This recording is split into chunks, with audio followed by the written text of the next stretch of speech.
Most important areas of extraction is energy, which is dependent on fossil fuel presently in India, where more than 60%, or rather close to 70% of our energy requirements is met from fossil fuel extraction. We have pledged to reduce this by 40% by 2030, and it calls for a wide range of policies and measures that can achieve it. Of course, renewable energy is the main platform on which it can rest, and it has been resting, but at the same time we have to increase the energy efficiency of our current industries and plants, as well as the mines from where the raw material is drawn. We had set up in 2010 a National Clean Energy Fund for the purposes of financing and promoting clean energy initiatives and funding research in areas of clean energy in the country. The corpus of the fund was built by levying a cess initially of rupees 50, which was increased to 200, and in 2016 raised to 400 rupees per ton of coal produced domestically or imported. This fund was used to promote clean energy initiatives in the country over the years. This year there is a slight change in the utilization policy, in the sense that the part of the fund will go towards meeting the deficit on account of GST if that arises due to the transition to the new tax regime. But coming back to the question which was raised by Dr. Ghosh earlier, relating to mining, where he gave an example of the mines which are around Delhi, particularly in the Aravallis, which are now pockmarked with holes, partially filled with water and lying barren. A very good example of how that can be restored and ecology can be restored back is in the case of Asola Bhati mines, where today you have a very good forest and also a lot of wildlife which is there and which is bang on the heart, on the border of Delhi. Now, Asola Bhati mines is a good example of how an area can be restored back, if not to its pristine state, but at least close to what it should be after extraction has taken place. But then it is not without challenges. There are a lot of challenges in sustaining that type of environment and ecology around that small pocket of forests which borders Delhi, because there is population pressure, there is population on land, there is a population pressure of encroachments by various unscrupulous elements, and so on and so forth. Same case would be there of several mines across the country where the mines have been abandoned. The Dhanbad Jharia mines are another example where for decades we have been trying to find a solution to this problem, but we have not been able to find a solution which is sustainable and which can take us forward. There are human pressures, there are human demands, there are various types of pressure groups which have come up and emerged. These create a lot of pressures on both the industry as well as the administration in terms of the challenges that emerge. So we have also got very good examples of in isolation, I would say, not as a movement. Therefore, to address this, we have now what is called a shift towards a policy where we can look at rehabilitation of mines through either backfilling or through taking up greening of mines through plantation of trees which are endemic to that area and which can also, as Dr. Ghosh rightly pointed out, lead to sustainable livelihood of the people around. We also have the potential to use that barren land. I believe the extent of land which is there for abandoned mines runs into lakhs and lakhs of hectares. which can be used at almost 10% of the solar power capacity which is required by us to go into the future can be installed in the area which has been abandoned by the mines. Can we look at these options also in terms of rehabilitation and for as we go forward? There are a lot of challenges there, and recently we had done discussions with the concerned ministries of mines and coals, and we are thinking that yes, this is how we have to go forward and what can be done both in terms of policy which can be framed by the Ministry of Environment as well as the policy which can be framed by the Ministry of Coal or by mines to make sure that these abandoned mines can be restored back and from where nature can derive benefits both in terms of biodiversity, increasing the water sources, the groundwater the groundwater quality and resources in those areas. Linked to that also is the increasing emphasis on what is called the principle of recycling, reuse, recycle, recreate out of the waste which is there. We have 6 sets of new rules which have come up now, reading about the waste management. These relate to solid waste management, liquid waste management, e-waste, electronic, electrical waste, hazardous waste, hospital waste, construction and demolition waste. All these also can be, these are all somehow or the other dependent a lot on the extractive industries which are feeding into our consumption chain. And how do we reuse and recycle them and create value out of it? India is one of the only countries in the world which has set up an India Resource Panel, which has been tasked to look at all this as we head into the future. And I'm glad to inform you that the report is almost ready for the government to take it up and carry it forward as to how do we plan the creation of this value system where the 3 R's sometimes becomes 4 R's or even 5 R's in many discourses. These can be replicated here as a model where people can see benefits for each and every one, whether it is social benefit, environmental benefit, and even economic benefit, as which is very important for companies and industry as we go forward. The other concept which is linked to this is the extended producer's responsibility. That is, if the producer is creating a waste over a life cycle, then what responsibility does he have? At the moment, this is more related to e-waste, that is electronic and electrical waste. It hasn't come into extractive industries like coal mines, traditionally extractive. But at some point of time, this also needs to be enmeshed in the tasks which lie before the producers. The example of steel industry is very typical of this case, where a lot of waste is generated. How does that waste gets recycled and reused is something which needs to be looked at.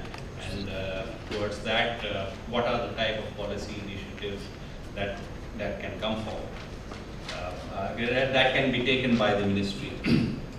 Of course, we have regulations, for example, in terms of use of fly ash.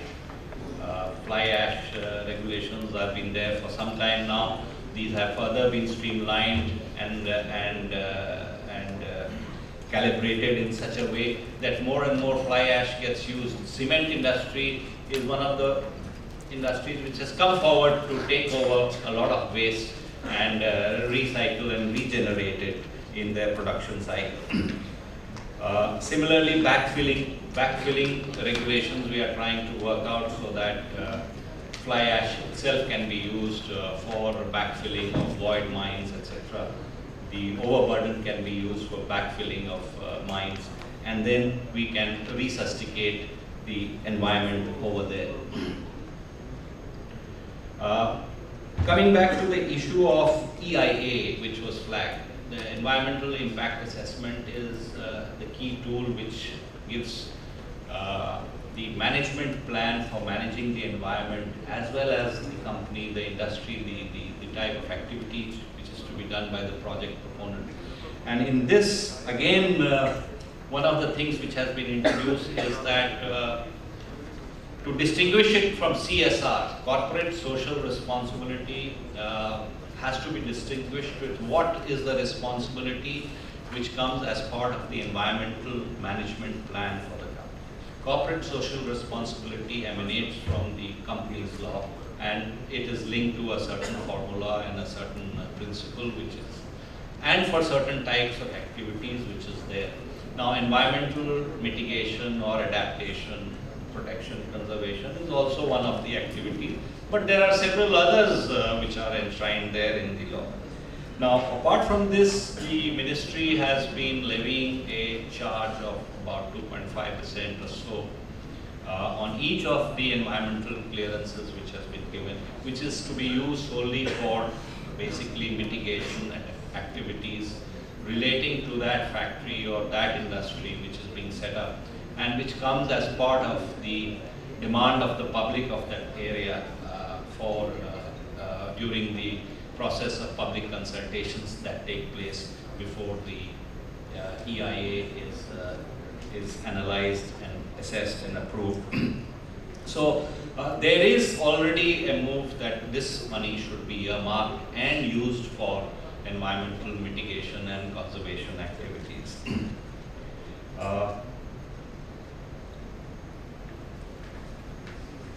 There are, of course, coming back in terms of the sustainable development goals and how does all this fit into the overall framework. One of the goals is to ensure sustainable consumption and production patterns. That is goal number 12. Now, all this that we are talking about today gets linked to the overall target that we have all pledged to fulfill by 2030. But there are other related goals, goal number 2, 6, 7. There are altogether about 8 other goals which all feed into it. And they all relate to either marine ecology or marine biodiversity, protection of water bodies, power, energy consumption, and so on, urban habitation, sustainability of urban surroundings. And these are all get somehow enmeshed in the overall architecture of the sustainable goal number 12, which is to ensure sustainable consumption and production patterns, because ultimately this will then play out over all other goals that are laid down in the SDG targets. I don't want to repeat the various flagship programs, etc. All of you are very well versed with Make in India, zero defect, zero defect schemes, smart cities, Swachh Bharat, Ganga rejuvenation mission. These are all now well known, and we are all working to make these a success and to take this country forward to the next decade on a path which is both sustainable and which will ensure for our vast majority of people a livelihood and a level of growth and quality of life that is equivalent to the best in the world. I would leave these thoughts with you for the time being, and wait for the others also to contribute, and maybe we can discuss a few issues towards the later part of this seminar. Thank you very much for this opportunity. Thank you very much, and my best wishes. Thank you so much, sir. Now we have Dr. Sayalee Gankar, Dean and Director of MIT Pune. Under her, a full-time MBA course in CSR is conducted at MIT. I would like to welcome her to kindly address the gathering.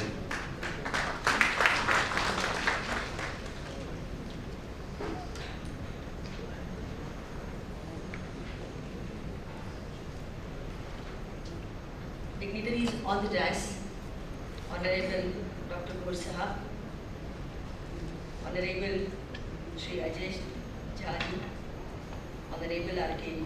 Sachdev, dignitaries in this particular auditorium, students and few faculty members, those who are attending this conference since from the morning. MIT World Peace University started with an objective, understanding its role as an education institute in this country. And since from 1987, this institute is taking lots of effort to work not only on the education part of it, but more of institutional social responsibility, I would say, with the help of many interventions at national and international level. The popular programs or the initiatives which have been started by Dr. Vishwanath Karad and Mr. Rahul Karad have taken a great leap in India and at international level also. UNESCO is supporting us to implement certain goals which have been initiated by UN. And to support this cause, the Institute has taken this year the step to start a program, a full-time program, MBA program, as we have now World Peace University in CSR. By doing so, we know that we are taking care of the responsibility, but we are also aware of it, what these honorable speakers have said. The government is taking major responsibility to promote, to intervene, to implement their strategy at grassroots level. But when it comes to the education industry or institutes, it is found that there is a huge gap between what is happening at policy level and what we are doing at our education level. Youth is interested to work at different level. We have fortunately 3 to 4 institutes participating in this conference. Asia Pacific Institute of Management is also there. I was meeting Amity students from the management programs. But when you start talking to them about CSR and their role with this government and the other organizations, they are not aware of it. And therefore, I think it's a request on behalf of all the education institutions that if the involvement of this education institute has been done at not only at the policy level, but at playing the role, I think that particular part will be taken care by these organizations. At MIT, we are doing certain interventions which are really powerful and doing extremely well. One is that we are taking care of the rivers in Maharashtra, especially at Indrayani. That has been taken care, where we have built the ghats and students work on that during the environmental issues, and whatever the programs have been organized at the bank of the rivers, there the students are playing the role. Not only that, rural immersion programs have been designed to take care of the various activities which were talked by these dignitaries. We are playing the role, but again, that's what my request is, that if the government really have the hand-holding approach to these organizations who are playing major role, I think that will help a lot to institutions, and at the same time, the youth who would like to take the proactive step to work for the national commitment. So with this, I think I'm here not to give the theoretical inputs part of it, because we are here to understand what government is doing. But it is my responsibility on behalf of the Education Institute that we are also keen to take up these projects through the research or maybe the technology partnerships, social innovations. These are the areas where we can play a major role with the industry associations, government. So it's a request to all of you that if you can interact with all of us, that will help us a lot. Thank you so much for giving me an opportunity to share my thoughts. Thank you. Thank you so much, ma'am. Now we have Shri R.K. Sachdev, President, Coal Preparation Society of India. Mr. R.K. Sachdev is a qualified mining engineer from the Indian School of Mines and a chartered engineer. Mr. Sachdev held many senior positions in the Indian coal industry as well as in the Government of India. His last official position was advisor in the Ministry of Coal, where he was responsible for project appraisal, perspective planning, new technologies, international collaborations, and allied coal policy initiatives. We welcome you, sir. Now, I would like to invite him for his address to the gathering.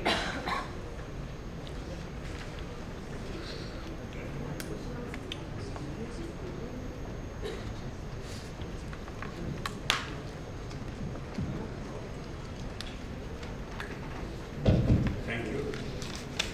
You also thank Master. Thank